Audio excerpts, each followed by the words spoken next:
នេះគៀហើយគៀប៉ែតបាទគៀមែនគៀនោះមកគៀតាណាចេះគៀច្បាស់កន្លែងยิงไกลๆห้องป้องเลยไกลๆห้องพี่ป้องเลยนะសូមជម្រាបសួរពុកម៉ែបងប្អូនបាទនេះគឺ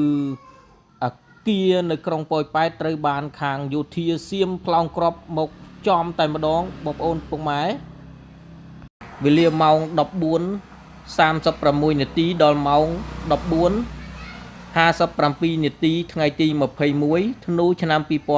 2025 បាទយោធាថៃនៅតែបន្តវាយប្រហារចូលទីតាំងប្រជាជនស៊ីវិលដោយប្រើប្រាស់កាំភ្លើងធំខ្លោងចំនួន 11 គ្រាប់ចូលក្នុងភូមិសាស្ត្រសង្កាត់ប៉ោយប៉ែតក្រុងប៉ោយប៉ែតខេត្តបន្ទាយមានជ័យបាទពីព័ត៌មាន Breaking News នេះគឺជាការបង្ហាញឲ្យឃើញច្បាស់ក្រឡែតតែម្ដងគឺជាការឈ្លានពានរបស់កងយោធាទាហានសៀមមកលើទឹកដីខ្មែរបងប្អូនពុកម៉ែបាទអញ្ចឹងក្នុងនាមខ្ញុំជាប្រជាពលរដ្ឋសូមប្តឹងទៅអន្តរជាតិឲ្យជួយចាត់វិធានការទៅលើប្រទេសសៀមដែលជាប្រទេសចោលមក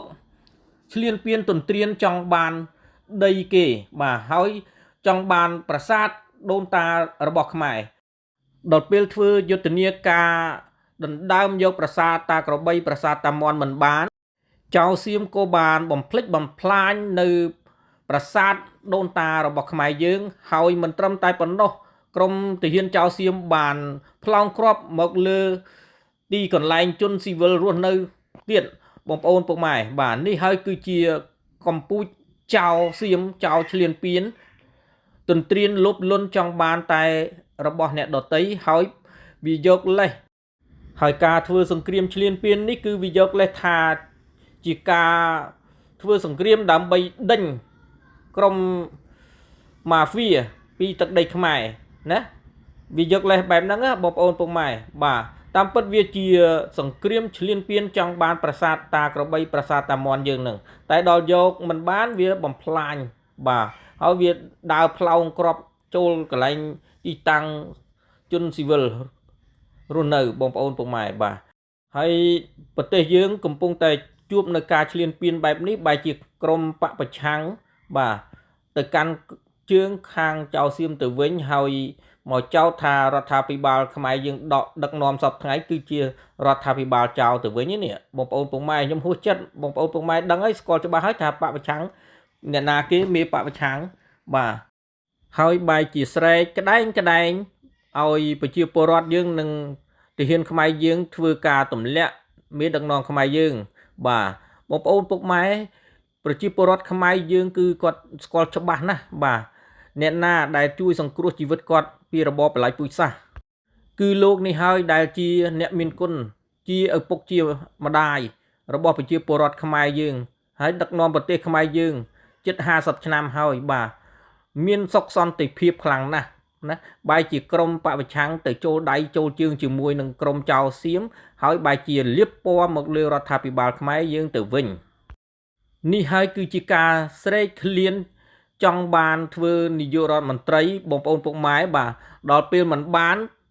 ទៅនៅក្រៅប្រទេសហើយបង្កើតរដ្ឋាភិបាលក្រៅប្រទេសទៀតណាបងប្អូនពុកម៉ែបាទអញ្ចឹងណា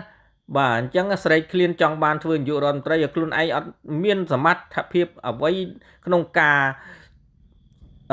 កសាងប្រទេសជាតិនិងជួយសង្គ្រោះប្រទេសជាតិតលតែសោះបាទអញ្ចឹងក្នុងនាមខ្ញុំជាប្រជាពលរដ្ឋសូមគាំទ្រការដឹកនាំរបស់សម្ដេចពុកបាទដែលជួយស្រោចស្រង់ប្រទេសជាតិតាំងពីរបបបល្ល័ង្កពូជសាសន៍រហូតដល់ប្រទេសជាតិយើងសុខសាន្តត្រានបាទហើយបែរជានៅពេលនេះក្រមចៅសៀមឈ្លានពានទន្ទ្រានឃើញថាយើងមានការរីកចម្រើនណាបងប្អូនពុកម៉ែអញ្ចឹងហើយបានជាឈ្នានីសបាទចង់បំផ្លាញហេដ្ឋារចនាសម្ព័ន្ធរបស់ខ្មែរយើងបាទកុំឲ្យងើបឡើងណា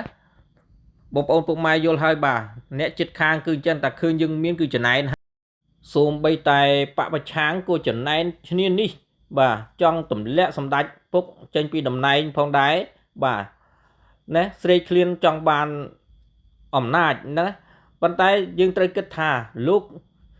គ គឺជាអ្នកមានគុណជាអ្នកស្រោចស្រង់ប្រទេសជាតិចេញពីរបបបល្ល័យពូជសាសន៍បាទអញ្ចឹងប្រជាពលរដ្ឋ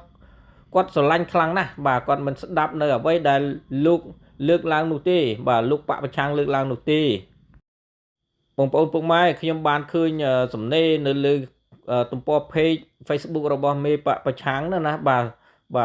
ប្រទេសជាតិយើងកំពុងតែអញ្ចឹងបែរជានាំនេះស្រែកឲ្យសម្ដេចពុកចុះចេញទៅបាទហើយបែរជាចោតមេដឹកនាំខ្មែរយើងជារបបចោលទៅវិញខ្ញុំហួសចិត្តមែនតើបាទនេះឃើញតែស្រែកក្តែងប្រជាពលរដ្ឋគាត់យល់ច្បាស់ណាស់គាត់ឥឡូវពេលនេះគាត់ស្អប់ខ្លាំងណាស់ស្អប់មេបពប្រឆាំងបងប្អូនពុកម៉ែមានអ្នកខ្លះធ្លាប់បោះឆ្នោតឲ្យមេបពប្រឆាំងគឺគាត់ប្រាប់ខ្ញុំថាគាត់ស្ដាយមែនតើស្ដាយសន្លឹកឆ្នោតមែនតើមិនគួរណាចាញ់បោកមេបពប្រឆាំងបោះឲ្យមេបពប្រឆាំងណាបើទោះបីយើងប្រឆាំងយ៉ាងណាក៏ដោយប្រទេសជាតិយើងកំពុងតែជួបការឈ្លានពានពីប្រទេសដទៃពីអ្នកជិតខាងបាទអញ្ចឹងយើងត្រូវរួបរวมដៃសាមគ្គីគ្នាមិនមែនទៅកាន់ជើងចោលឲ្យមកឈ្លានពាននោះទេហើយបែរជាមកចោតមេដឹកនាំខ្មែរយើងថាជាមេដឹកនាំចោលទៅវិញខ្ញុំហួសចិត្តមែនតើបងប្អូនពុកម៉ែបាទប្រជាពលរដ្ឋយើងរស់នៅបានសុខសាន្តត្រានហើយបាទក្រោយពីរបបបនបល្ល័យពូជសាសន៍រួចបែរជាគាត់ញុះញង់ឲ្យកូនទៅស្លាប់ឪពុកម្ដាយទៅវិញនេះបាទខ្ញុំដូចមិនយល់តទៅសោះបាទណាខ្ញុំមិនយល់តទៅសោះបាទខ្ញុំហួសចិត្តមែនតើ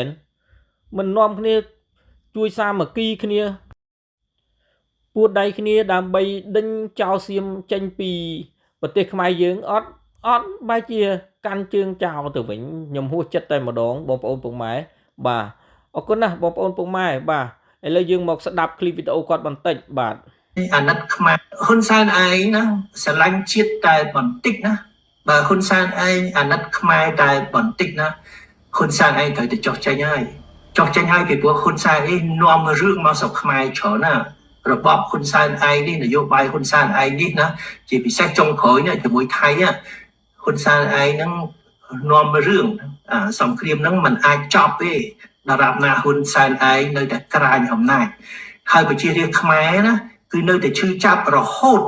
ដរាបណាហ៊ុនសែនឯងនៅក្រាញអំណាចឃើញទេបងប្អូនពុកម៉ែមើលគាត់ប្រើពាក្យសម្ដីចឹងឃើញណា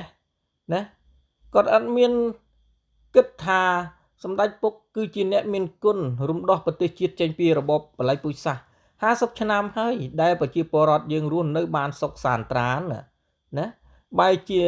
មកលៀបពណ៌ថាសម្ដេចពុកជាមេដឹកនាំចោលទៅវិញតែខ្លួនឯងបែរទៅខុបខិតជាមួយនឹងក្រុមចោលសៀមមកបំផ្លាញវប្បធម៌ខ្មែរយើងសម្បត្តិវប្បធម៌ខ្មែរយើងដូចជាប្រាសាទដូចជាស្ពានដូចជាផ្ទះប្រជាពលរដ្ឋមន្ទីរពេទ្យសាលារៀនត្រូវបានបិទនៅតាមខេត្តដែលជាប់នៅព្រំដែនចោលសៀមហ្នឹងណាបែរជាមិនជួយការពារប្រទេសជាតិខ្លួនឯងបែរជានាំគ្នាទៅចូលដៃចោលសៀមខ្ញុំហួសចិត្តមែនទែនបងប្អូនពុកម៉ែបាទហើយខ្ញុំក៏ជាប្រជាពលរដ្ឋមួយធ្លាប់ស្រឡាញ់និងគាំទ្រគាត់ដែរក៏ប៉ុន្តែនៅពេលនេះខ្ញុំបាទមិនចង់ឃើញគាត់ក៏មិនចង់ស្ដាប់សម្ដីគាត់និយាយដែរបាទណាបងប្អូនពុកម៉ែបាទពីព្រោះប្រជាពលរដ្ឋយើងបាទគាត់យល់ច្បាស់ហើយថាអ្នកណាជាអ្នកជួយសង្គ្រោះប្រទេសខ្មែរយើងណានៅ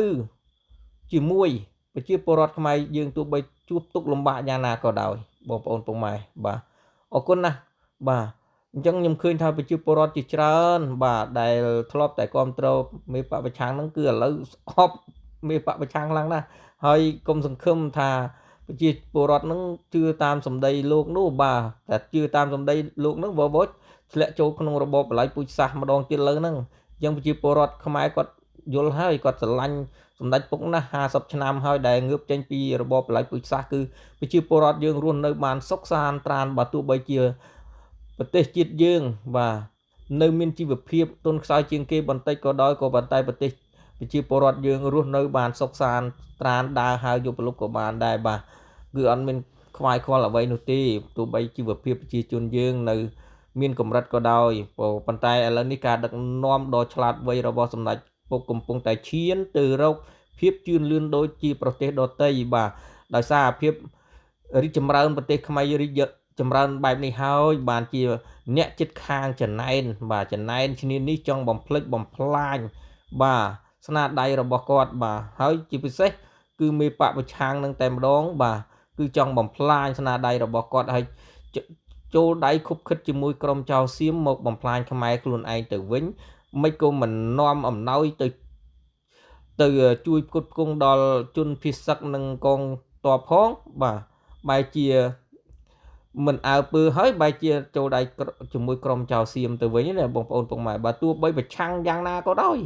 បាទចាំប្រទេសជាតិយើងឈ្នះពីសត្រូវឈ្លានពានសិនចាំយើងគិតទៀតបាទនៅពេលនេះមិនមែនជាពេលវេលាដែលយើងត្រូវមកខំហែកហួកខ្មែរគ្នាឯងនោះទេបងប្អូនពុកម៉ែបាទអរគុណណាស់ខ្ញុំសូមចូលរួមបញ្ចេញមតិនិងយោបល់ត្រឹមប៉ុណ្ណេះបាទជូនពរវីរៈកងទ័ពខ្មែរយើងនិងជនភៀសសឹកខ្មែរយើងនៅតាមព្រំដែនមានសុវត្ថិភាពបាទជានិរន្តរ៍បាទអរគុណសូមគោរពលា